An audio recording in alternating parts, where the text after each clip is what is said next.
Gracias a Daniela Zambrano por la información. Para hablar de este tema, quiero darle la bienvenida, en primer lugar, a Héctor Faúndez, el abogado, exdirector del Centro de Derechos Humanos de la Universidad Central de Venezuela. Nos acompaña en vivo y directo desde Madrid, está en España. Señor Faúndez, bienvenido a la tarde, gracias por acompañarnos. ¿Hace alguna diferencia este nuevo pronunciamiento en esta ocasión del comisionado para los derechos humanos? Bienvenido. Buenas tardes, Irania. Un placer saludarla a usted y a su audiencia en toda Hispanoamérica. Tal vez el elemento distinto que hay en este momento sea la circunstancia de que Venezuela acaba de ser electa como miembro del Consejo de Seguridad de Naciones Unidas. Y eso supone que tendrá que asumir con mayor seriedad su compromiso de respetar y garantizar los compromisos que ha asumido en el marco de Naciones Unidas. En segundo lugar, tal vez es importante destacar que el pronunciamiento que acaba de hacer el Alto Comisionado de Naciones Unidas para los Derechos Humanos no es sino la reiteración de una serie de otros pronunciamientos que desde hace bastante tiempo ya se vienen realizando por parte de otros grupos de trabajo y relatores de Naciones Unidas, en particular por el relator de Naciones Unidas para la Libertad de Expresión, el relator para defensores de derechos humanos, el relator de Naciones Unidas para la tortura y muy recientemente, la semana pasada solamente, el grupo de trabajo sobre detenciones arbitrarias. Tal vez lo nuevo, lo novedoso sea la circunstancia de que este pronunciamiento se produce cuando recién Venezuela acaba de ingresar al Consejo de Seguridad de Naciones Unidas. Claro, digamos, cuando estaba por nombrarse a Venezuela el día de la votación, mucha gente pensó y muchos especuló en algún momento que Venezuela quizás le otorgaba la libertad a Leopoldo López para llegar, digamos, con la cara lavada al Consejo de Seguridad. Sin embargo, esto no ocurrió. Por eso pregunto, ¿realmente se piensa que ahora que está en el Consejo de Seguridad puede hacerlo? Que esto pueda ser, digamos, algo de peso o algo que incline a Venezuela a cumplir o a atender las recomendaciones que se hagan desde otras dependencias de ese organismo? Lamentablemente el actual régimen, y con la expresión régimen me refiero no solamente al gobierno actual de Nicolás Maduro, sino que también al anterior de el expresidente Hugo Chávez. Entonces no ha habido mucho respeto por las decisiones de instancias internacionales de derechos humanos. Muy por el contrario, ha habido una política sistemática de descalificar y de desacreditar a esas instancias. Ocurrió así primero con la Comisión Interamericana de Derechos Humanos, luego con la Corte Interamericana de Derechos Humanos, lo cual condujo a que Venezuela terminara retirándose de la Convención Americana sobre Derechos Humanos y de alguna manera poniendo sus ojos en el sistema universal de protección de derechos humanos, sugiriendo que este era mucho más confiable y que no estaba sometido a los dictados de los Estados Unidos y de lo que ellos califican el imperio. Lamentablemente, con la decisión reciente del grupo de trabajo sobre detenciones arbitrarias, que contiene elementos muy similares a los que acaba de señalar el actual Alto Comisionado de Naciones Unidas para los Derechos Humanos, ya el ministro de Relaciones Exteriores de Venezuela ha señalado que los tribunales de Venezuela son independientes y que ellos no van a acatar ninguna decisión de Naciones Unidas o de otra instancia internacional. Esto es una reiteración simplemente de lo que ha sido una política sistemática por parte del gobierno de Venezuela.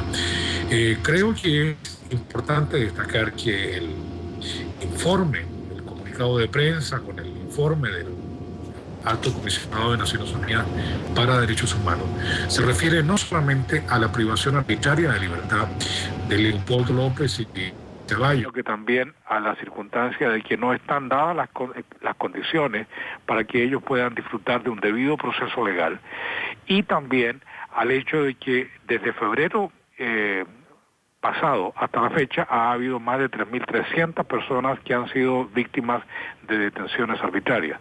Yo creo que esos elementos es importante tenerlos en cuenta para que se sepa qué es lo que está ocurriendo en Venezuela. Ciertamente es así. Quiero darle la bienvenida también a Alfredo Romero, director ejecutivo del Foro Penal Venezolano. Alfredo está con nosotros en vivo y directo desde Caracas. Como bien decía el doctor Faúndez, el alto comisionado de la ONU para Derechos Humanos también se mostró preocupado por los más de 60 estudiantes detenidos o que permanecen detenidos, mejor dicho, después del 12 de febrero. Mi pregunta es, si el canciller, Alfredo Romero, ha dicho que no van a acatar los llamados que se están haciendo desde la ONU, creo que es una actitud más que demuestra el poco interés que tiene Venezuela en relación a estos temas. Es decir, creo que no le importa cómo pueda ser vista Venezuela en relación a derechos humanos desde el exterior. ¿Para qué sirve, le pregunto a Alfredo Romero, un pronunciamiento de este tipo? Buenas tardes. Buenas tardes, Yadania. Bueno, saludos a todos los que nos ven y escuchan. Y al doctor Faúndez, evidentemente. Mire, fíjese, aquí no se trata, yo creo, solo de una evaluación estrictamente política, que evidentemente es importante acá, pero también una evaluación desde el punto de vista de los tratados internacionales que definitivamente Venezuela se hace parte. Cuando yo tengo una visión contraria, cuando las personas dicen, bueno, que es que Venezuela no había haber sido aceptada en el Consejo de Seguridad y etcétera, yo creo que más bien lo que se establece aquí desde el punto de vista de las Naciones Unidas es cuando Venezuela es parte de este consejo, en este caso, es como cuando tú eres parte de un club, pues al momento de hacerte parte de un club o de una organización, debes someterte en forma inclusive más importante a las resoluciones, a las normas de ese club o de esa organización. Yo creo que el hecho que Venezuela sea parte del Consejo de Seguridad, como bien decía también el doctor Faúndez, de alguna forma implica que ya tiene la obligación ya más que legal, porque efectivamente la tiene en el momento que es parte de la Organización de Naciones Unidas, ya tiene la obligación desde el punto de vista práctico, pragmático, de cumplir con estas decisiones. Yo creo que se ha acostumbrado a unos planteamientos, discursos de carácter político, digamos, en los medios de comunicación por parte del gobierno nacional, pero cuando se trata de acudir o de respetar, digamos, decisiones de organismos internacionales, finalmente, llámese en forma escondida o llámese sin hacerlo público, terminan en muchas ocasiones acatándolas, ¿no? Y en ese sentido yo creo particularmente que si no se quiere cumplir con la decisión del grupo de detenciones arbitrarias, la resolución, y si no se quiere además cumplir con esta digamos, recomendación también de parte del Alto Comisionado de Derechos Humanos, entonces estarse buscando unos elementos muy importantes para ver cómo no se cumple, un sustento importante, porque efectivamente para no cumplir y decirle simplemente a la ONU y al Alto Comisionado y al grupo de detenciones arbitrarias, yo no voy a cumplir, pues desde el punto de vista no solo diplomático, inclusive político y evidentemente también jurídico no es tan sencillo, ¿no? ¿Por qué se señala que no es tan sencillo? Es decir, ¿qué pudiese ser lo complicado para Venezuela? Bueno, evidentemente cuando tú eres parte, por ejemplo, si tú eres parte del Consejo de Seguridad, vas a cruzarte con diferentes países en ese mismo Consejo de Seguridad, así como en otros grupos que Venezuela se haga parte. Ahorita, por cierto, viene también la sesión del Comité contra la Tortura en la Organización de Naciones Unidas ahora en noviembre. Pues tú sí, no puedes simplemente ser parte de un grupo, ser parte de una organización, ser parte de una discusión, querer también establecer, porque Venezuela es parte del Consejo de Seguridad de la ONU, también para en un momento determinado poder pedirle a la ONU que de alguna manera haga algo por alguien o por alguna, digamos, posición que Venezuela tome.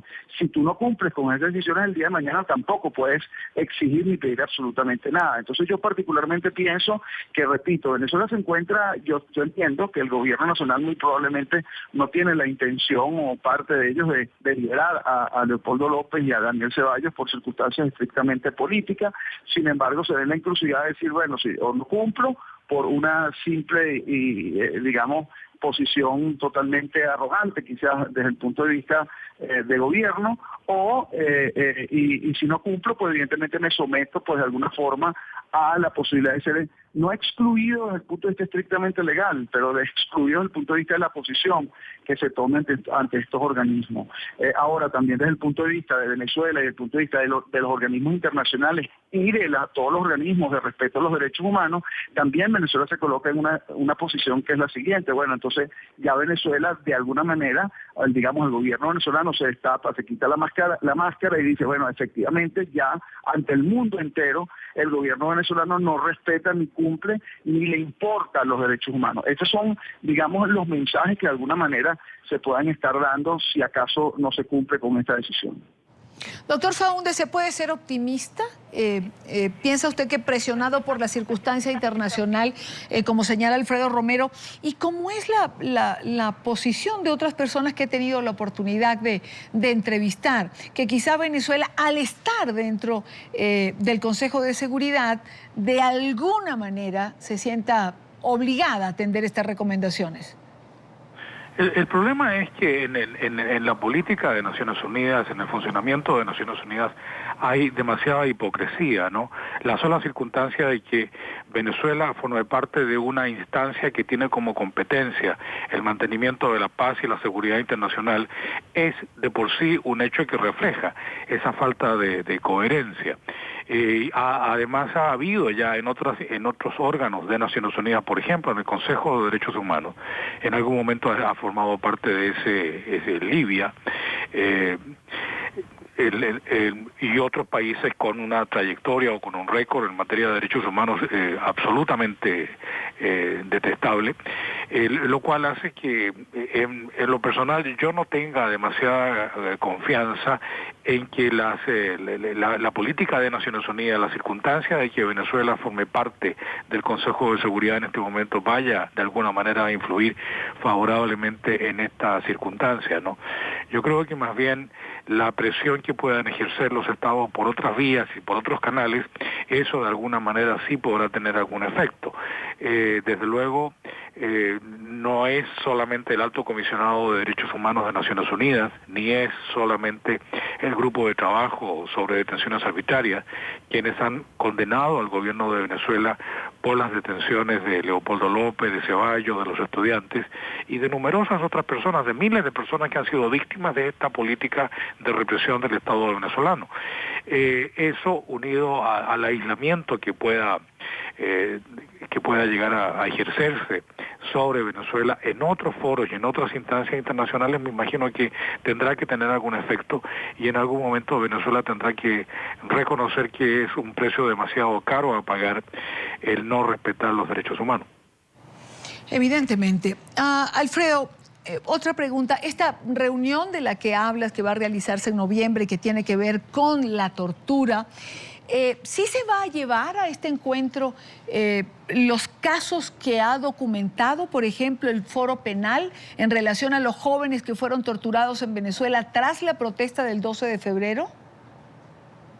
Bueno, el momento para llevar casos específicos no es esta sesión del Comité contra la Tortura, este es el momento para discutir el cumplimiento o no de la Convención contra la Tortura en Venezuela y lógicamente tú dirías, bueno, pero el cumplimiento debe analizarse también con casos específicos.